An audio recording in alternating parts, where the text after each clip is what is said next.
धर्म क्या है? धर्म जिसमें पहला शब्द है धा, जिसको धारण किया जाता है। धर्म का पहला शब्द धा बता रहा है, इसको धारण करो। किसको करना है? मां, मुझे धारण करना है, वह धर्म कहलाता है। धर्म में एक प्रकाश है। धर्म पानी की तरह है, धर्म प्रकाश की तरह है और पानी की तरह है। पानी कभी ये नहीं कहता कि मैं इनकी प्यास बुझाऊंगा, इनकी प्यास नहीं बुझाऊंगा। गरीब की प्यास नहीं बुझाऊंगा, उसको तृप्ति नहीं दूंगा। मैं गरीब अमीरों की प्यास बुझाऊंगा। मैं छोटों की प्यास नहीं बुझाऊंगा, मैं बड़ों की प्यास बुझाऊंगा। मैं पुरुष की प्यास नहीं बुझाऊंगा, मैं महिलाओं की प्यास बुझाऊंगा। पानी कभी भी भेदभाव नहीं करता है। जो पानी के पास जाता है, उसका जो उपयोग करता है, उसको धारण करता है, वह उसको तृप्ति प्रदान करता है। धर्म भी इसी तरह से है, जो धारण करता है उसको शांति प्रदान करता है। इसी प्रकार से प्रकाश देखते हैं, उजाला देखते हैं, कभी भी भेदभाव नहीं करता है। कभी देखने में आया कि हम तुम्हें बस प्रकाशित करेंगे, इनको नहीं प्रकाश करेंगे? वह कभी भेदभाव नहीं करता। कोई भी प्रकाश है जिसको लाइट कहते हैं। सूर्य जिस प्रकार से सबको प्रकाश देता है, बादल सब जगह बरसता है, ये नहीं देखता कि भाई साहूकार का खेत है कि किसान का खेत है। वह पानी और प्रकाश किसी से भेदभाव नहीं करते हैं। वह सब पर एक सी दया दृष्टि, अपनी कृपा एक सी रखते हैं। धर्म भी ऐसा ही है, सब पर दया करता है। और धर्म को धारण करने वाले भी संत ऐसा ही हुआ करते हैं, सब पर एक से भाव समभाव रखते हैं, भेदभाव नहीं करते हैं। क्योंकि जो सर्वश्रेष्ठ होता है वह धर्म कहलाता है। साधना का मार्ग धर्म कहलाता है, प्रयोग का मार्ग धर्म कहलाता है, चर्या का नाम ही धर्म है और आचरण का नाम ही धर्म है। धर्म एक बहुत बड़ी वस्तु है। आत्मा में अनंत शक्ति है, बस उस शक्ति को प्रकट करने की आवश्यकता है। धर्म कहता है कि आपके अंदर शक्ति है, उसको कैसे प्रकट किया जावे। उसको प्रकट करने के लिए एकमात्र क्षमा भाव, समता भाव और प्रभु की भक्ति, गुरु की भक्ति और जिनवाणी की आराधना ही एकमात्र साधन है। उस सब कहते हैं ना कि ये जो जितने भी संसार देख रहे हैं, हम सब देख रहे हैं, आत्मा के, परमात्मा के अंश हैं। जैन दर्शन कहता है कि प्रत्येक आत्मा में परमात्मा बनने की शक्ति है। दूध तो दूध ही होता है। दूध चाहे वह काली गाय का हो, सफेद गाय का हो, लाल रंग की गाय का हो, गिरी जात की गाय का हो, देसी गाय जो होती है उनका हो, या अन्य विदेशी गाय भी उनके भी दूध हो, भैंस का भी दूध हो।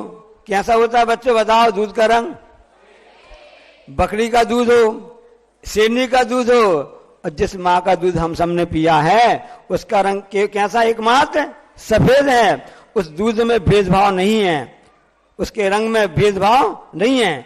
ये बात अलग है कि कुछ दूध की स्निग्धता में कम ज्यादा, बेसीपन, चिकनाहट कम ज्यादा आ सकती है। गाय का दूध पतला होता है और भैंस का दूध गाढ़ा होता है। गाय के दूध में अनेक तत्व होते हैं, स्वास्थ्य वर्धक होते हैं, उसमें स्वर्ण भी पाया जाता है, जो कि शरीर के लिए, तंदुरुस्त के लिए और मन के लिए, शरीर के लिए, सबके लिए लाभकारी होता है। तो दूध का रंग सफेद है। बाहर कितने भी अंतर आ जावे, तिरंचों में भेद आ जावे, मनुष्यों में भेद आ जावे, दूध का रंग एकमात्र सफेद है। उसी प्रकार से इस आत्मा में परमात्मा बनने की शक्ति विद्यमान है, बस प्रकट करने की बात है। बाहर से अनेक प्रकार के हमारे क्रियाएं हो सकती हैं, अंदर का एक ही भाव यदि आपका सही है तो आपका वह आत्मा पवित्र सफेद रंग जैसा हो सकता है। सफेद रंग निर्मलता का प्रतीक है, स्वच्छता का प्रतीक है, एक आस्था का प्रतीक माना जाता है। इसी प्रकार से यदि हमारे भाव परिणाम अच्छे रहेंगे तो हमारा सब कार्य भी अच्छा होता रहेगा। हमने प्रगति की, विकास किया। कैसा विकास किया? कश्मीर से कन्याकुमारी तक हमने सड़क बना दी। सिंगल वे नहीं, 2 वे नहीं, 4 वे बन गई। अब सुनने में आया कि 6 वे भी बन गई है। यहां से लेकर वहां तक पूरी अपने सड़क रेलवे लाइन डाल दी गई। यहां तक कि ग्राम, हम लोग बिहार करते हैं, गांव में देखते हैं तो छोटे छोटे गांव में भी सीमेंट की सड़कें बन गई। सीमेंट की सड़कें ग्राम पंचायत में बनाई जाती है ना, तो उसे बन गई हैं। ये बात अलग है कि उसमें सीमेंट ना के बराबर दिखती है, बाकी गिट्टी वगैरह दिखती रहती है। शहरों से शहर को जोड़ दिया गया, गांव से गांव को जोड़ दिया गया। प्रधानमंत्री ग्रामीण सड़क योजना और भी योजनाओं द्वारा सब जोड़ दिया गया। गली गली, एक एक मोहल्ले में, बाढ़ में भी, बाढ़ द्वारा, बाढ़ मेंबर जो बनते ना, उनके द्वारा भी सड़क बना दी गई। सब कुछ कर दिया हमने। ऐसा विकास किया, ऐसा विकास किया, पूरे भारत में नहीं, सब जगह पूरे हमने सड़कों का जाल बिछा डाला। लेकिन हमने अपने पड़ोसी के घर में जाने वाली रास्ता ही नहीं बनाई। रास्ता बनी तो उसको भी हमने बंद कर दिया। ये कैसे परिणाम हो गए हमारे? ऐसे भाव तो हमारे दूध जैसे विशुद्ध होने चाहिए थे, ऐसे निर्मल होने चाहिए थे। सब सड़क हमने बना ली, सब कुछ कर लिया, लेकिन पड़ोसी के घर की ओर जाने वाली रास्ता को हम बना नहीं पाए। और हमारे पूर्वज बना के गए थे, उस रास्ता को भी हमने बंद कर दिया। ये तो हमारी स्थिति है। याद रख, सिकंदर के हौसले तो आली थे, जब गया था दुनिया से तो दोनों हाथ खाली थे। ये बहुत बड़ी सीख दे के गया हम सबके लिए सिकंदर ने, कि ये जीवन और मरण किस तरह से है? नदी की तरह से हैं। नदी के 2 किनारे होते हैं, एक किनारे में जन्म है, तो एक किनारे पर मरण है। उसके बीच में जो पानी बह रहा है, हमारा जीवन भी इसी तरह से बहता जा रहा है। अब दोनों में अंतर क्या है? ज्ञानी में और अज्ञानी में अंतर क्या है? दोनों जी रहे हैं। संसार का प्रत्येक प्राणी, चाहे संत हो और चाहे महंत हो और चाहे श्रावक हो, चाहे तिर्यंछ हो, कोई भी प्राणी है, इस नदी के समान जन्म मरण के दोनों तटों के बीच में जी रहा है। बस अंतर इतना है, जो ज्ञानी अज्ञानी होता है वह मृत्यु को भुला करके अपने जीवन जीता है। जो अज्ञानी होता है वो मृत्यु को, दोनों तट दिख रहे हैं, एक तरफ जीवन, एक तरफ मरण है। अज्ञानी होता है वह मरण को भुला करके जिंदगी जीता है, और जो ज्ञानी संत होते हैं वो मरण को याद करके जीवन जीते हैं, याद करके उस मरण को प्राप्त करते हैं। इतना अंतर है। वह मरण को भुला करके करता है। और दिगंबर जैन दर्शन में सल्लेखना मरण की बात कही गई है। क्यों कही गई है? क्योंकि वहां पर ज्ञानी उस मरण को भुला करके जीता है, मरण को भुलाकर नहीं जीता है। अंतर समझ में आ गया ना? अज्ञानी मरण को भुलाकर जीवन जीता है, और ज्ञानी है वो मरण को भुलाकर जीवन जीता है। ये बहुत बड़ा अंतर कहला जाता है। जिस अंतर को समझ लेता है उसकी जिंदगी अपने आप में एक नदी की तरह बहती जाती है। अभी संचालक महोदय ने बताया कि एक प्रतियोगिता चल रही है। आचार्य श्री ने, हमें इतने बड़े राष्ट्र चिंतक हैं आचार्य महाराज जी, किस देश का विकास हो सकता है तो देश की भाषा के साथ ही हो सकता है। क्योंकि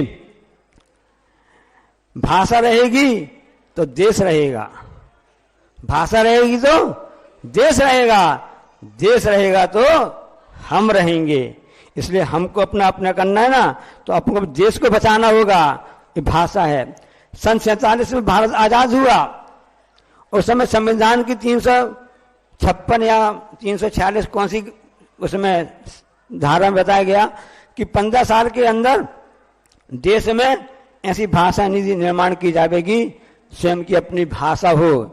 लेकिन आज 77 साल भी हो गए, भारत देश अपनी भाषा नीति को निर्धारण नहीं कर पाया। तो एक अजैन व्यक्ति शंकर सानु गुप्ता है, उन्होंने पुस्तक लिखी अंग्रेजी माध्यम का भ्रमजाल, और वो गुरु चरणों में आया। देखो अध्ययन होकर भी वो 5-6 बार गुरु चरणों में आ चुका।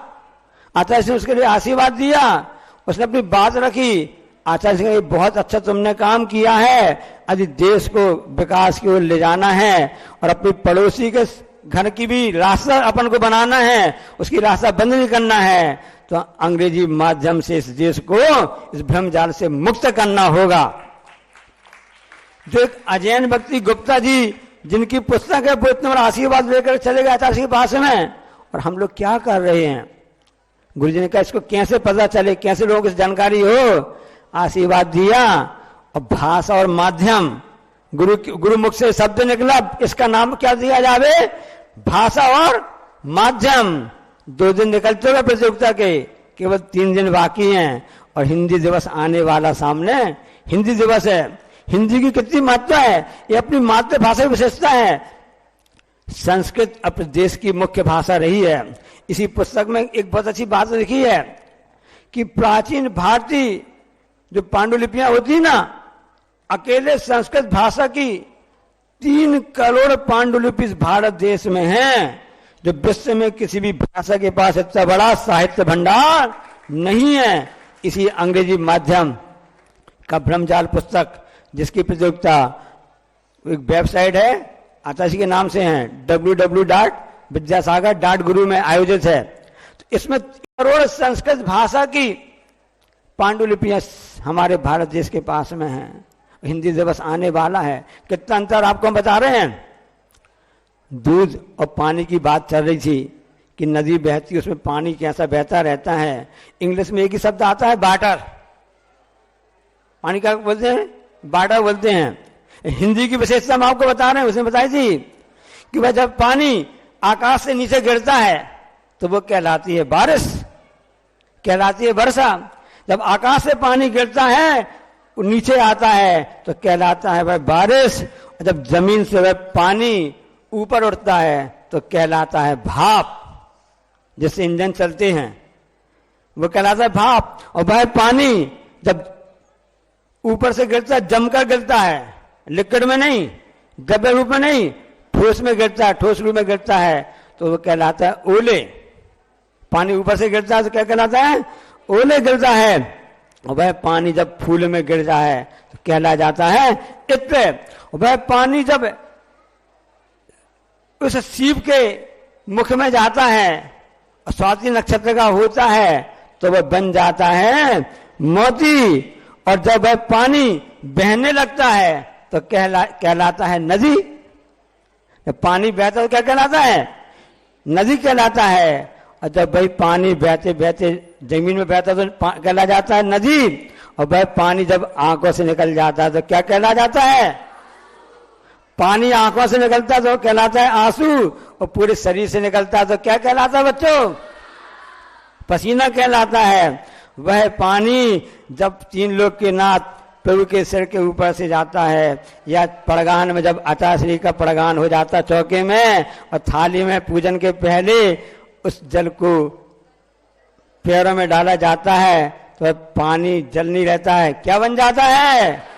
गंध बन जाता है। ऐसी समृद्ध भाषा इस भारत देश की है, ये हमारी मातृभाषाएं हैं। तो हमने सड़क बंद कर दी, हमने पड़ोसियों की रास्ता बंद कर दिया। उसका कारण क्या था? हम परिणाम ऐसे कलुषित हो गए। हमने पर को देखा, अपने को नहीं देखा। हमने धर्म को नहीं देखा, अधर्म को देखा। हमने धारण तो किया लेकिन अधर्म को धारण किया, क्योंकि हमारा स्वभाव नहीं था। हमारा स्वभाव तो धर्म को धारण करना था। वो बुढ़िया अपनी जंगल में रहती थी, कुटी बना के रहती थी, उस शहर के पास में रहती थी। उस राजा ने सोचा कि इस स्थान एकांत है, सुनसान है, यहाँ पर अच्छा बड़ा महल हमको बनाना है। बहुत अच्छी बात है। सेनापतियों को आदेश दे दिया और भी सभापतियों को आदेश दे दिया कि जाओ उस अपने जो राजधानी के पास में नया महल बनाना चाहते हैं, नई राजधानी, किसको बोलते? स्मार्ट नगर, स्मार्ट सिटी बनाना चाहते हैं, नया विकास करना चाहते। उसने कहा ठीक है वहां पर महल बनाया जाएगा। नापाई हो गई, जब नापा गया सब किया गया तो बीच में उस बुढ़िया की झोपड़ी आ रही थी। ये तो गड़बड़ है भाई, क्योंकि हमको 100 स्क्वायर में लेना है या आयत में लेना है, इसी लंबाई चौड़ाई जाएगी तो उसका लुक भी अच्छा दिखेगा। ये बीच में झोपड़ी आ रही है, ये तो दिक्कत करेगी। फिर हमको अपना जो महल है वो आड़ जैसा बनाना पड़ेगा, एंगल में बनाना पड़ेगा। एंगल में आप बना तो सही, जैसे आप घरों में डाइनिंग टेबल रखते हैं, डाइनिंग टेबल रखते हैं ना, और ड्रेसिंग टेबल रखते हैं, सब डाइनिंग टेबल रखते हैं, जैसे भोजन आदि करते हैं और टेबल होती हैं, उसमें आप क्या करते हो, कोना निकालते हो क्या? इसमें जो कोना निकलेगा ये आपके निकलने आने जाने में आपके लिए फांस लग सकता है। ये कोना आपके लिए नुकसान कर सकता है। यहाँ पर जो चौकी लगी हुई है इसमें ये वाला कोना है, क्योंकि इसमें कॉर्नर निकला हुआ है ना, तो ये हमको निकलने में परेशान कर सकता है। लेकिन गुरुदेव के पास में जो चौकी रखी हुई है इसमें कोना है, लेकिन ये सॉफ्ट कॉर्नर है। क्या सॉफ्ट कॉर्नर है, गोलाई लिए हुए है। यदि हमारा व्यवहार ऐसा सॉफ्ट रहेगा, हम कभी भी किसी को बाधा न दे सकते हैं, ना ही किसी को हम कोई बाधा हमारे कर्म से बाधा दे सकता है। हमारा व्यवहार सॉफ्ट कॉर्नर गुरु जी की टेबल जैसा रहा, हम किसी को बाधा दे नहीं सकते हैं। उस राजा ने सोचा हमको यहाँ महल बनाना है, आखिर हम कॉर्नर कैसे बनाएं, कैसे करें? तो उन्होंने कहा कि ऐसा करो, इस झोपड़ी को अलग कर दो। बुढ़िया जी के पास में गए, इस झोपड़ी को अलग करना है, कैसे अलग किया जावे?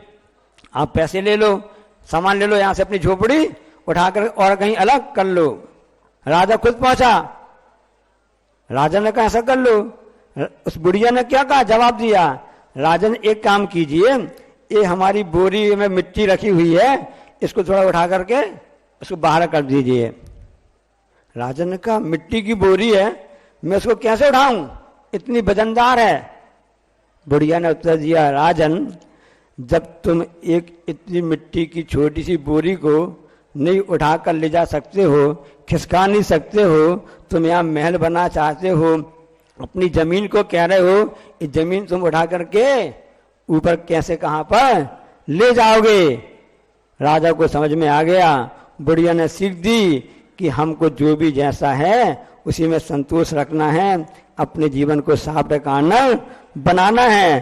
क्योंकि आचार्य ने कल प्रवचन में कहा था ना, कौन सी बात करी प्रवचन में कहा था कि दोनों मार्ग हैं, एक मोह का मार्ग है और एक मोक्ष का मार्ग है। निर्णय आपको करना है। आप धर्म में धारण करेंगे तो आपका मोक्ष का मार्ग प्रशस्त होगा, और यदि आप अधर्म धारण करेंगे तो आपका मोह का मार्ग प्रशस्त होगा। ऐसी सड़कें मत बनाओ कि जिसमें आप आ जा तो सको, अच्छी बात है, पड़ोसी की सड़क का रास्ता बंद ना हो। इसलिए आर है तो पार है। नदी की बात बता रहे हैं, नदी में आर है तो पार है, और पार है तो धार है। दोनों कॉर्नर रहते हैं, दोनों तट रहते हैं, पानी बहता है उसमें वेग रहता है, उसमें अपने आप धारा बहती है, तो उसमें आर है तो पार है, पार है तो धार है। जब धार है तो पतवार है, और यदि पतवार है तो नैया पार है। ऐसे देव शास्त्री की पतवार यदि हमारे हाथ में आ जाए तो हमारी नैया पार हो सकती है। वह तभी हो सकती है जब हम धर्म को धारण करें और सच्चे अर्थों में उसके अर्थ को समझें। नहीं तो हमारा वह कार्य हाथी के स्नान जैसा है। हाथी नदी के पास जाता है, अच्छा साफ हो जाता है, अच्छा साफ क्लीन होकर जाता है नदी में करके सब पानी में। जैसे ही बाहर आता है अपनी सूंड से वह धूल को वापस अपने शरीर में डाल लेता है। हमारी धर्मिक क्रियाएं ऐसी ना हो, सच्चे अर्थ में हो, और हम अंदर के धर्म के मर्म को समझ सकें, यही जनवाणी कहती है। बोलिए अहिंसा परमो धर्म, जा वाणी के ज्ञान तें सूझे लोकालोक, सो वाणी मस्तक धरू सदा। हे जनवाणी भारती तू जपा दिन रैन, जो तेरो शरणा गए सो। द्वादशांग